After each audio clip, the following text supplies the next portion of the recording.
incidences that flew well under the radar, and Yeah. I did not hear of these. I don't know if you did.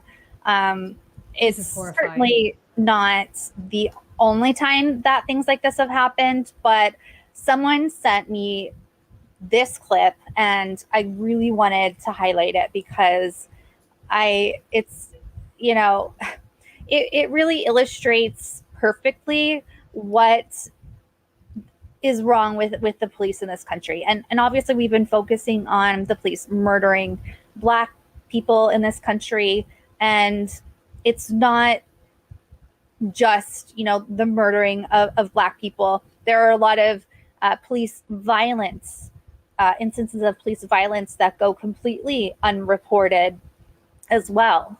And not just violence, but violence against Black pregnant women.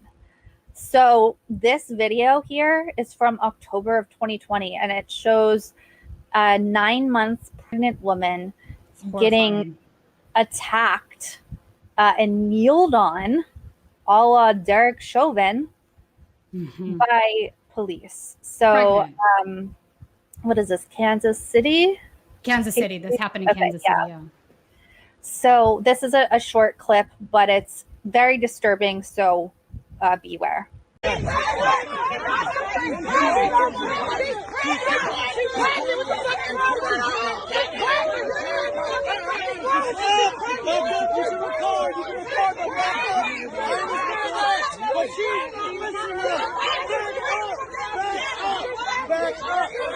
understand that, but she's not listening.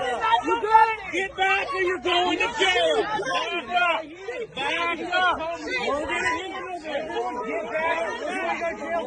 You know, I cannot fathom being a person who could see a pregnant woman, 9 months pregnant, kneel on her back on the ground and be fine with that and feel like that's okay. What the hell? Like, meanwhile, the Nazi that shoots up a synagogue, they're getting McDonald's for. Yeah. That's the thing that angers me the most is anybody what they'll try to say is like, well, she did something to deserve this. No, she did not. And I'm tired of folks saying, well, let's look at what they did. Are they criminals? No, stop it. They clearly don't treat guys that are white who have done way worse crimes with such violence. They absolutely don't. We have too many examples of this being the opposite, right? Moreover, the police are not supposed to be executioners. That's not their job. They are acting like executioners for the state at this point. We have a jury system that's in place to deal with crime. This is not them going out there. I'm saying, I'm going to decide that you get to die today because what I perceive as the crime that you committed. Is that really the country you want to live in?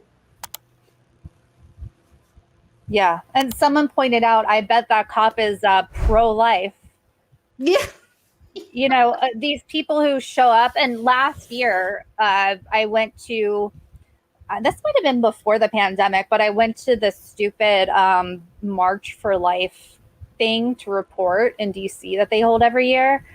Oh, you're a better woman than I don't know if I could handle that. It was the worst.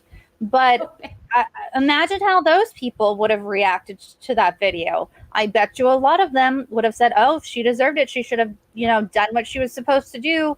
That cop had to restrain her. Yeah, so pro-life of you, you freaks. And so that video, obviously, again, that's from October of 2020. Yeah. But I didn't see that making national news. And it should have. And not the only one. There's been several times when there's another one that I have ready to go, ready to show you guys yet another pregnant woman getting brutalized. And the only reason that we know about these is because people pulled out their phone. People pulled out their smartphone and recorded this. So imagine all of the times that this has happened to Black people and brown people in this country. And we just didn't know. Imagine how many times this happens still today and there's nobody around. Imagine all the times, like right now, you don't have to imagine it because it happened, that it was filmed and still nobody knows.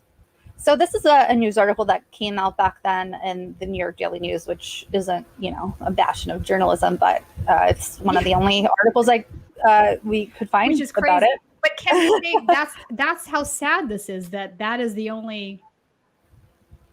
They made me turn off ads, and so here we go with all the ads.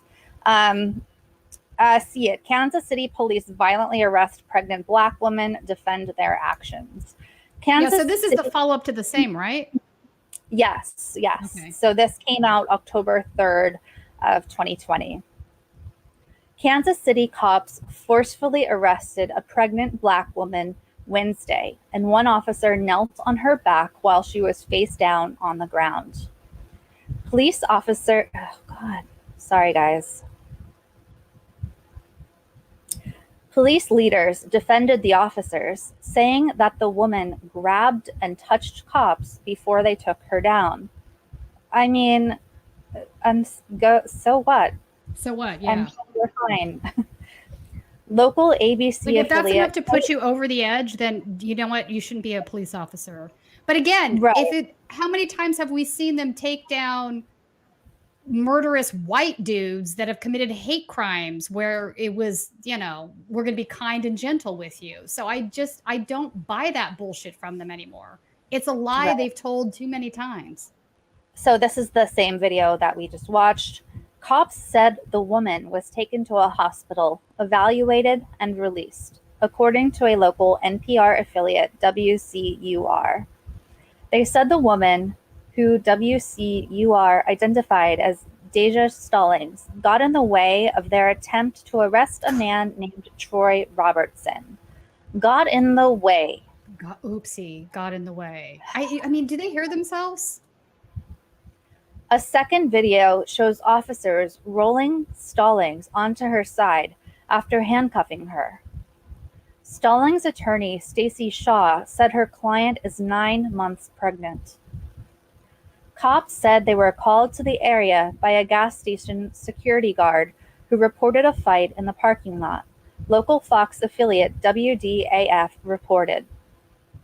Police released a 30-minute video Friday of people milling around the area.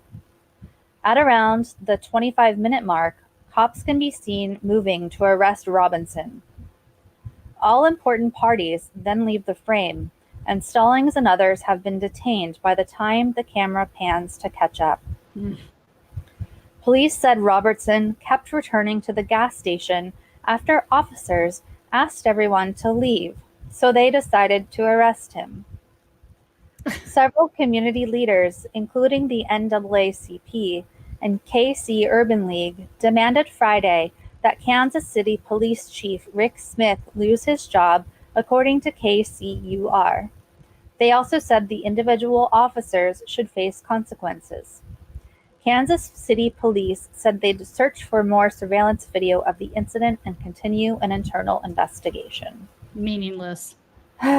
So that's, of course they're going to defend their insanity. Mm-hmm. So earlier, I actually sent Tina, because I was running behind, and I had found that someone had sent me that video, and I didn't see it until kind of last minute, and I was so horrified. And so I was trying to find that incident, because the link that the original person had sent me was without context or location. And so I then found this article, and I said, oh, hey, Tina, is this the same incident? No, that's a different one. And so Tina figured out, no, that's a different one. So here is a second instance.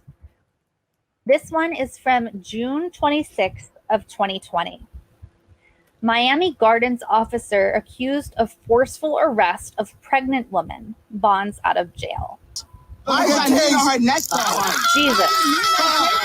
A strip club shocker in January in the Tootsie's Cabaret parking lot. Get back! It's where 32-year-old Sophia Satchel, who was pregnant at the time, was taken into custody, tased, and arrested after a confrontation with Tootsie staff. Her encounter with then officer. What kind of psychopath tasers a pregnant woman on the ground like that? Like, what a freak. Horrible. What a psycho. Yeah, I mean, it's psycho.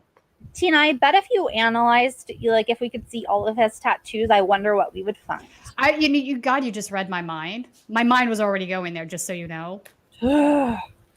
So this story, WSVN, local Miami outlet. A former Miami Gardens police officer accused of using excessive force in the arrest of accused. She's literally tasing a pregnant woman in the stomach. Isn't just. Yeah, I don't think this is an alleged incident. We know what happened. And the arrest of a pregnant woman is off the force after bonding out of jail. Jordy Martel was captured on camera using a taser on a pregnant woman and putting his knee on her neck outside of Tootsie's Cabaret in January. Martel was arrested Thursday and charged with battery and official misconduct.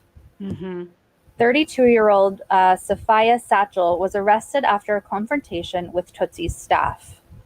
Martel, who worked the security detail that night, went too far, according to Miami-Dade State Attorney Catherine Fernandez-Rundle. Fernandez-Rundle said Martel allegedly used excessive force by putting his knee on Ms. Satchel's neck. So what about the taser? He went and that also isn't allegedly. We can see that he did this in the video. It kills me when they do that. You're like, it's not alleged. It is what it is. Right. He went into Satchel's car without any evidence that she had committed a crime. Martel was caught on video reaching into Satchel's car as she said back to him, "Don't reach into my car." Yeah. He then appeared to pull her out and use a taser on her.